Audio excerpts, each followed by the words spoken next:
Hi there, everybody. Welcome back to Prestige Auctions, all things auctions, the podcast, where we are back in the studio this week after our mammoth road trip last week. Only just getting over it. God. Do you know what?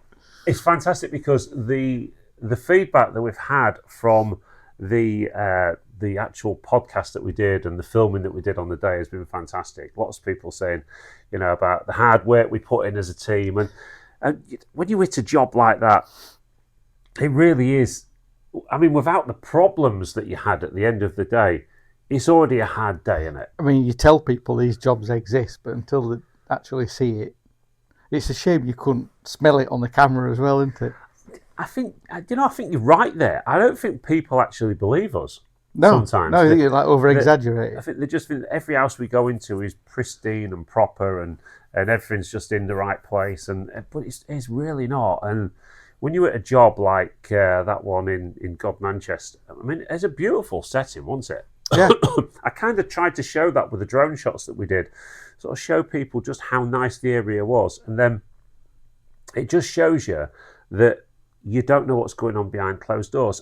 But there was a police chase. The what? There was a police chase going on across the field. But we didn't know about that. No, I didn't know about that. Yeah.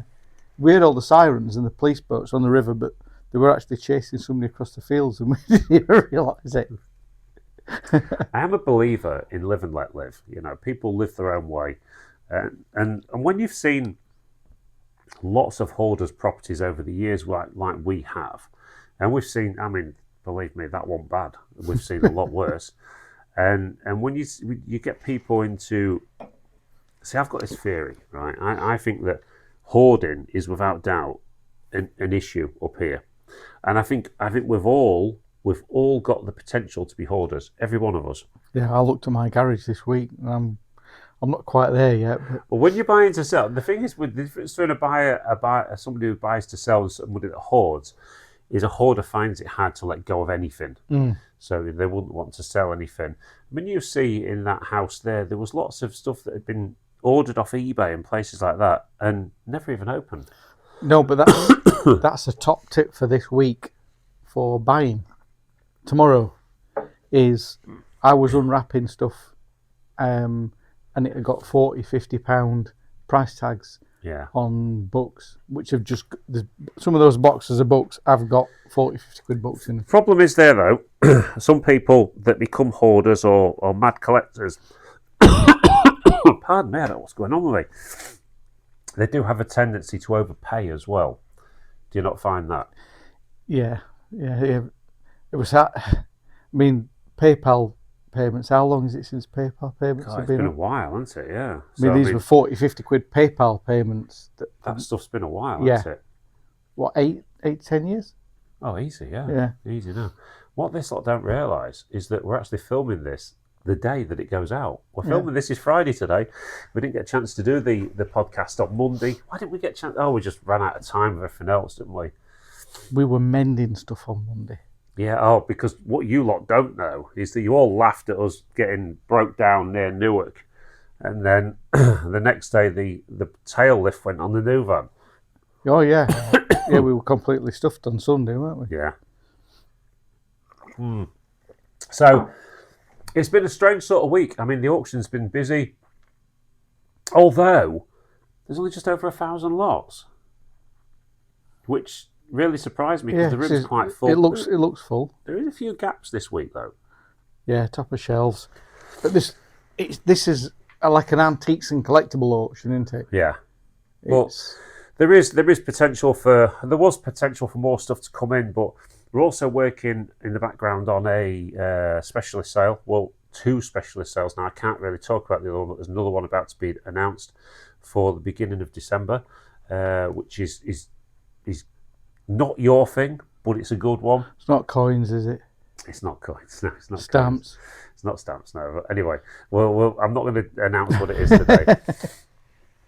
But we have got coins and stamps in the one in October, and later on in this podcast, by the way, later on, everybody, I have got some stuff to talk about that has really got on my got my goat this week, shall we say.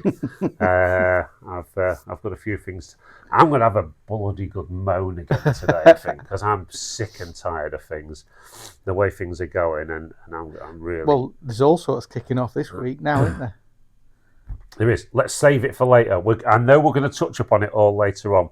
Let's keep it to all things auctions at the minute before we go rogue, because we will. So Chris, bless him, has agreed to come in on Friday to help us out to get the podcast done. So I don't do anything the rest of the week. No, just sits in his caravan on Fitties on. I've not been swimming this morning. I've missed me swimming. Are you gonna? When does the pool shut at the beach at? I think it's the end of October. And you're going to be swimming right up till then. Yeah. And then what are you going to do? The Humber after that? I'll dry out. Oh God. No, I'm not. I'm not touching that brown stuff. No, it don't look nice, does it? Jenny's got one of these. What are the paddleboard things? Oh, she bought one of those, has she? Yeah. So they're going to get some wetsuits. They're going to get in the Humber and go paddleboarding. It's become a big thing, that, isn't it? Paddleboarding. Yeah, I mean, if you go down Cleethorpes at 8 o'clock on a sunny morning, it looks like Hawaii. Wow. Yeah. Hawaii? Well, before the fire and the earthquake and... Anyway, it's before people come out. Anyway, so auctions last week. Last week's auction, busy auction. Buy anything? Yeah. Much? Just random.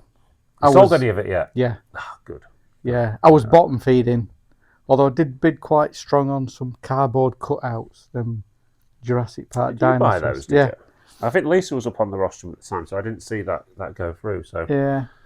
You bought those? That surprises me, that. Something different. I wanted something different in the antiques. I've got a 6-foot Hulk in the antique centre. I bet it'll sell. They're all up there. They're all across the back of my rooms. I think there was 9 of them in total. Whatever. I think they've got them up at between 10 and 15 quid each. So they were it's triple money. Triple my money. They were a good buy. Thing is, antique centres aren't antique centres anymore, so it doesn't really matter, does it? No, that stuff doesn't sell. And we've been away for a few days, which we're going to talk about later, but they just reminded me of something we went in an antique centre while I was there, but I'll talk about that in a little while. So last week's auction, I bought a couple of bits actually that were on top of the jewellery cabinet. I don't know where they've gone. Strange. Lisa's probably put them back in the auction. Probably back in the sale. But I wish the camera could see this pile. I don't know. How is that even balanced? Well, that's my vicar's outfit. Not that's my own. You should have worn that in the middle of this week. There's all sorts of stuff that I bought. I mean, I do need to get this room sorted out a little bit because. But how is that even balanced? Well, I mean that is a little telephone box along with a badge collection followed by a mini cooker. I mean that's art in some. Yeah, but how is it even staying upright? I don't really know, to be fair, but it is, and it's good. So it's like them people that balance stones at a beach. Have you seen that? No.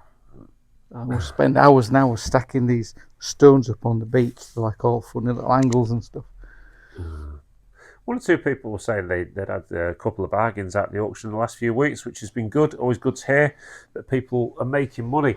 And I think a few people, from what I'm talking to, are starting to get interested in the new video that I'm doing on a week-to-week basis, which is sort of making money with Prestige Auctions, giving you sort of my ideas of what I would buy if I was buying. And the thing is, one or two people are listening to us, but many aren't.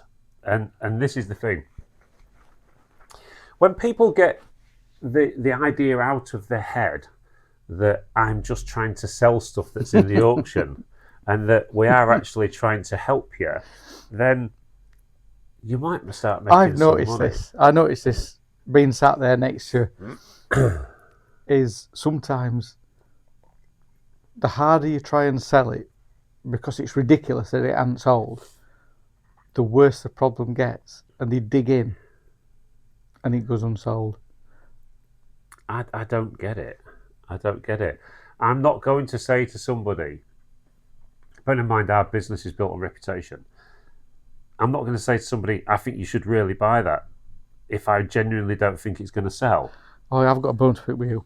Oh, go on, let's do it. You bought me a glitter ball this week. Yeah. Half of its glitter balls is missing. Oh, is it? There's hardly any of the mirrors there. Oh no, how much did you pay for it? £6, I think. Did you get an ultraviolet light with it as well? Yeah, that don't work either. Result. Does it not? No. That surprises me. Huh? Oh, so now I've got to spend my evenings in caravan sticking little glittery squares onto it. Oh, you found some? I'm going to have to order some. I don't think there'll be much money. No. I got loads of money for glitter balls in Amswell. Oh, that's good news. I got like 40s and 50s for them. Oh, maybe I'll keep you updated once I've mended it. I think you'll do all right with it. Yeah. I think you are a man of knowledge. I can't see Fred Dimner sitting down at night mending glitter balls, can you? No, he used to sit and eat steak and drink ale. Oh yeah, I've got that bit sorted. You have. You've been. I've been on Guinness and Wagyu for about a week now. Listen to this. This is how the other half live, everybody. Guinness and Wagyu steak. Yeah. Oh, I mean, yeah. I'm lucky if I get a chicken fillet. Yeah, but it's all right when you ain't got a mortgage, isn't it? I ain't got one of them either. I still get reformed turkey. You do something wrong. So the whole world of buying and selling. I mean, just notes out to everybody. This is the time of the year to really start getting your stuff onto the internet, onto eBay, Now onto it's Vinted. this is a golden. This is the golden months, isn't it? Yeah. The start of the winter. People are bored. The nights are drawing in. People are sat scrolling, going, Yeah. "Oh, look at that! Oh, I like that!" Boom, and then when it arrives, like, why did I buy that? You know, but ultimately they've bought it at that point. They reckon the magic time is 7 o'clock on Vinted. Yeah. Yeah. If you start listing at 7 o'clock on Vinted, it just starts selling as you're putting it on. Because you're top of the tree, aren't you? Your results come up first. People are watching, and I think anybody that is in sort of the buying and selling game, then now is the time, and fill them pouches full of money before Christmas. I think about the 15th to 18th December it starts to slow off. Yeah. So there's another. There's plenty of opportunity to make money now at this time of the year if you can be bothered. And the antique centre's on the up as well at the minute in sales. Yeah. And of course, you've got the fairs coming up. Yeah. Newark and Lincoln. Yeah, next week. Next week. Yeah. So, good time to be selling. Of course, good time to get out there if you want to do some buying as well. If you want to get out to Newark and Lincoln. And the local dealers have been round this week buying at Hemswell ahead of the international buyers. Have they? So there's been an uptake already. Yeah, which is good. It's what people want, and everyone can make money if they want to. It's being bothered, isn't it? But well, the easy in, easy out terms of the antique centres, there's not much risk there, is there? No. You ain't got to sign up for 6 months or put a big deposit down. Just rock up, pay you whatever it is. Many people have had a go. I mean, not everyone sticks at it. I think it's because it's like anything, isn't it? I think a lot of people actually believe that you need to see results that quick. Yeah. And I think we know that just doesn't happen. Scott, it can happen. You can get lucky. Yeah. But this is a marathon. This sort of industry, it's a marathon. It's not a sprint. And you've got to sort of learn things and get some ideas and build stock up. So different. I want to give you a great for instance at the moment. So a few months ago, I bought a dryer out of the auction, and I put it straight onto Facebook Marketplace to sell it. Within 24 hours, absolutely nothing. Lisa looked at it and went, "Is that a sensory dryer?" I went, "What's a sensory dryer?" She says, "Well, basically," she says, "when you put your stuff in, it knows when it's dry and it stops automatically and that." It was in like brand new condition. So she said, you probably remember it. She said, I want it. She said, I'll have it. So I said, okay. But what I didn't do was take it off Facebook. And I kid you not, in the last 2 weeks, I must have had 25 messages asking if it's still available. Because it's just dropped a bit cooler, isn't it? So why, all the way through the summer when dryers were selling at 10 quid, was I not buying them and putting them in a container, in our container here, and then now with me 25 things selling them at 75, £80 each, making enough money for a holiday? Yeah. Kimbo's been buying Christmas all the way through the year at minimum bid. Now's the time it starts to come out. And now it's going to start. Yeah. It's going to start selling. Dave from Dave's Place in Freeman Street, bless him, he's not been well the last couple of years. But when Dave used to come to Prestige Auctions, he was here every single week.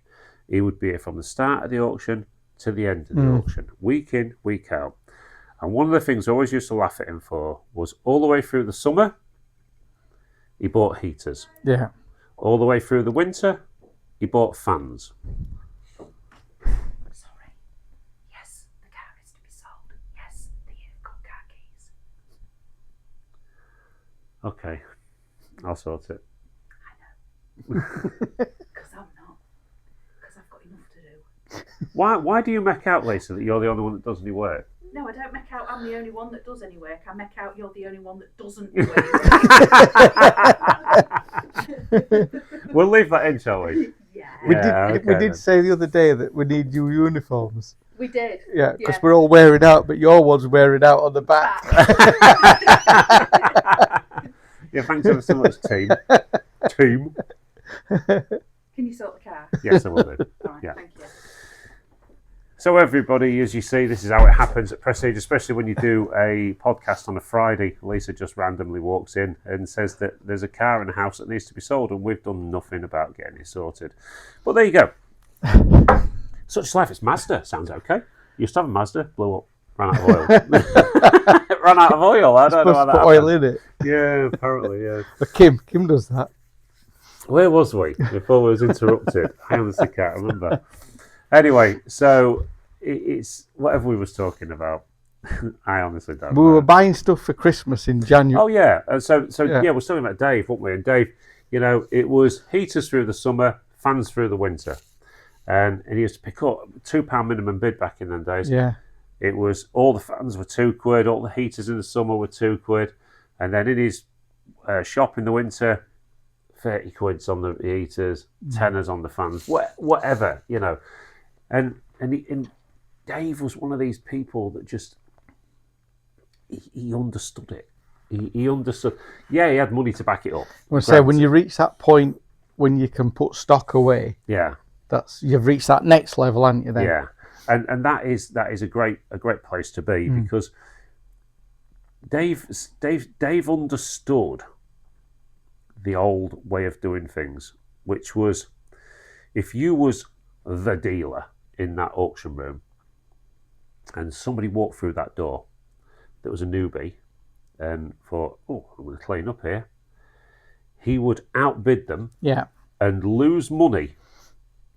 yeah, He would take them to the absolute top end of everything, lose money if he had to make them think it's not worth going there. yeah. I'm dominating that area. And then the next week he's back to buying it at Yeah. reasonable, you know, cheap prices. Doesn't really happen so much that in auction rooms these days because that level of deal is just not there anymore. People are They've much gone. more random now. Yeah, and people, some of the people that are buying and selling, they're doing it for fun, not necessarily to earn a living. And I think that's the big difference. If We've got a lot of people who buy to save money. yeah, and that's can only be a good thing, you know, buying to save money. I mean, I'll be honest. If I wasn't running the auction room anymore now, I would 100% set up a second-hand warehouse in this town. Not a shop, a warehouse. And I think that's the only way forward. If you go into the big cities, I've probably spoken about this before, you go into the big cities, bigger towns, there's not so many second-hand shops anymore. They've all got warehouses where that local firm is buying up everything locally and then selling it out. But people, when they're going into these places, they've got a much bigger range to buy from. And I think that's the way these days. You set up a little shop, and with overheads and wages and things the way they You're are, lost, aren't you? you've almost got to take that bigger step these days to make it work. And which, let's face it, that's what we did with Prestige. We when we set up an auction room, we knew it was no good setting up something tiny that was going to do an auction once a month, because you'd never have covered your overheads. I think this is why places like Harrison's have got so much people who've moved from shops into spaces. Yeah. Because the cost of living has hit them. So they've now got to go and get a job as well as run the business. Yeah. So they've got an unmanned stall in a... It's hard. I mean, it's not an antique centre, is it? It's a sales centre. It's a sales centre. Yeah. And I think people need to get away from this thing that we're an antique centre. Antiques are not the be-all and end-all anymore. In fact, they're the things that don't sell that well, unless you're getting the right-end stuff. But then you've got to find the right-end customer as well that's got that sort of money to pay out for, really old and they items. go to the tried and tested places, don't they? They've got it sewn up. Yeah. They'll not buy an expensive item from a small dealer. No. And the thing is as well, when it comes to the auction room, one of the things that people will say to me is, I've got a collection of toys to put into the auction. I'll say, okay, yeah. I've got some toys booked in for that week. I'll tell you what, and I'll put them in a different week. Because people have this mindset that are not dealers. They have this mindset of, well, if it's too much there, it'll dilute the price, which is not necessarily the case when it comes to collectibles. If you've got a dozen toys that are decent ones, many dealers will look at that and go, it's not worth travelling for that. If you've got 50, 60, they'll look and go, well, that's worth going and have a look at. It's like when we have the crafting stuff, isn't it? Yeah. If you put 100 crafting lots together, they travel. Yeah. Anyway, I want to talk about a couple of bits this week. So, me and Lisa this week have been to York. Okay? Now, let me just put out there for everybody that's never been to York. York is beautiful. It is a stunning, historical city. It never feels like a city to me, but it is a city. Because it's in Yorkshire. Yeah, and when you're looking at houses, Chris, that are there from the 1300s, I mean, you are in a historical place that's full of antiques and collectibles, and they're all around you. You just don't realise it. 1300 and something, one of these buildings were dated. We went down the Shambles. The actual reason we went was we went to see Level 42 at the Barbican, I think it was called, in York, and fantastic night. Me and Lisa was taking the mickey because when we looked literally the day before, I wanted to see, I was reading what we got in, because we did a hospitality package thing. I wanted to have a look see what we got. So I was looking at this and it said, with special guest stars, Roachford. Right. So I'm like, cuddly toy. Love that song. Absolutely love that song. What else did he do? So, absolutely nothing. Yeah. I went on his greatest hits. I think it was called greatest hits. Greatest We're going down. Greatest hit. And we're going down and thinking, oh my God. So even to the point, we're on the train. You're looking forward to Roachford. And I was sort of taking the mickey a little bit. Do you know what? It was absolutely brilliant. Absolutely fantastic. Every song, didn't know the songs, but they were great. They were upbeat. And Level 42, of course, came on.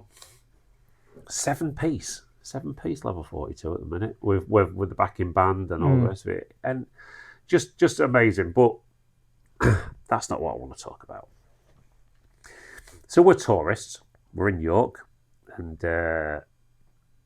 we went on the train. Everything was great. And Lisa says, I want to go to York Minster. Okay.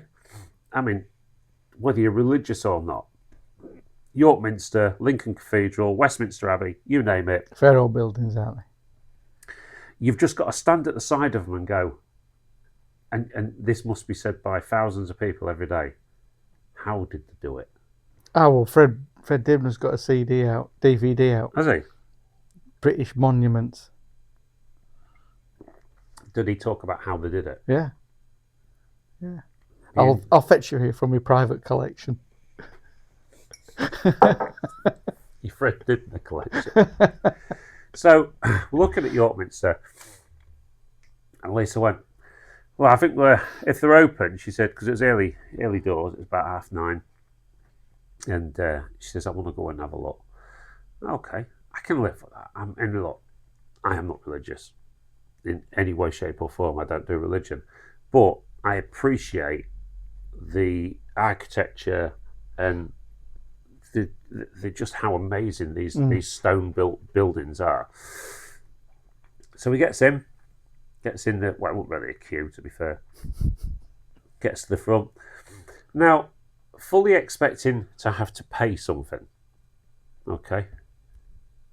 £20 each. £20 each. Okay. That's nearly a day at Alton Towers. To go into a church, cathedral, whatever it may be, Minster as it is. Okay, not a problem. £20 each. Lisa wants to do it. This is where the problem started. So, gets me two £20 notes out. Sorry, we don't take cash. Anyone that watches All Things Auction, the podcast, know where I'm at with this, where I feel about this. I hate the fact that we're being dictated to go digital and all the rest, and all the problems that come around it. I mean, look at it when the systems go down and the machines go down, and then say we can only take cash. Well, look at Jaguar Land Rover. Well, yeah, they've had problems this week, haven't they? So we said, well, I said straight away, well, you don't take cash. She says no. She said we are a cashless something or other. She used the venue, whatever, I don't know, or a cashless site. So I automatically said, so when you hand the plate round on a Sunday and pass it up and down, do you refuse cash? She went, you have to pay over card. That's all she would say. And Lisa was the one, to be fair. She went, I'm not being dictated to. Come on, we'll go. Now, so we gets to the door and there's a party going in. And Lisa said, oh, surely we'll be allowed in that bit because that's like the bit where you go in and pray and all the rest of it. No, not allowed in any of it. So, a couple of questions. I want to put this out there to the people because I need to understand it. One, anybody, I need to understand, would a church now, or would a church, particularly York Minster, would they turn down somebody putting £10, a £10 note into the tray on a Sunday saying, we are a cashless site? Would they give it you back? Because there is an argument there to actually say as well, if you took that £10 donation, why are you discriminating against my money to come through the door and look at this magnificent building? Which, I don't do woke stuff, you know I don't, but I would feel a little bit peeved about that. I've got a plan here. I'm going to pay me 20 quid to go in on my card. Yeah. Then when the plate comes round and people have put cash on it, not knowing, I'll take that cash off that plate because they can't have it. There might be a couple of hundred in there. There might well be. Yeah, could be all right. Could be onto something here. Chris, seriously, don't you? You know, this is a. We're constantly. So God's digital now. Oh yeah, we're constantly being bombarded on the news about religion and Christianity and things like that. Yet we're now wanting to charge people to be religious. And that's the way it came across. There was no option to go in. We asked that. Lisa asked that question. Could not get through. There was no option to go in other than paying you 20 quid. So my question to the people is: one, have you ever been to York Minster? Do they still pass a tray round? Are they cashless like they say they are? I doubt it, but we shall see. And two, should we be charging, or should they be turning down money? I mean, I can imagine that somewhere like York Minster, the cathedrals, and all the other things cost an absolute fortune to maintain. Yeah. I've no doubt about that, because, and I think it's right that we do look after them. They are our history. They were built using cash.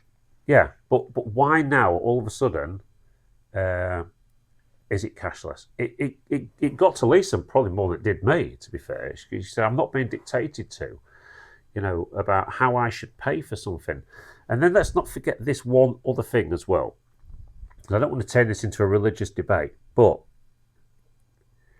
the head of the Church of England is the monarch. Is that right? His face is on the money. It's there. It's there. It's there for everybody to see. Yeah. Do you know what I wanted to say? When I got to the front, I didn't think about this at the time. I thought about it afterwards. I wanted to go, when they went, it's 20 quid each, I wanted to go, well, I'm a member. And they'd have gone, what? I said, well, look, at sort of 4 months old, against my wishes, I was turned into a Christian, right? Into a religious thing that I had no say in. So now I'm part of your club, right? But so where's my staff discount? I should get a discount. I'm a member. Yeah, but the worrying thing is, if God is all around us, is he just using us contactless information without us knowing? I mean, I've got on my bank statement £20 here and there, and it says Beachcomber, but it might not be Beachcomber. It might be God himself. Yeah. He may have got a handheld. Yeah. wireless. How wireless do you know? card reader. Every time, don't walk too close to a church, you might get deducted. Isn't it crazy, Chris? Yeah. Isn't it really? So anyway. And that is where our camera decided to cut out. We have no idea why. We just went to check the camera as soon as we'd finished the podcast, which went on for another half an hour after this, and none of it had recorded. Unfortunately, me and Chris had both run out of time with the time we had available to us today. So unfortunately, we're going to do this in 2 parts. So we're going to carry on from where we left off, and we're going to put this into next week's podcast along with the other stuff that we're going to be talking about. So sorry it's a short one for you tonight, and as always, if you are enjoying the content, then please do hit the subscribe button, leave some comments. It's also important to us that you leave comments, and we will see you for part 2 of this one next week, or maybe sometime other at the auction.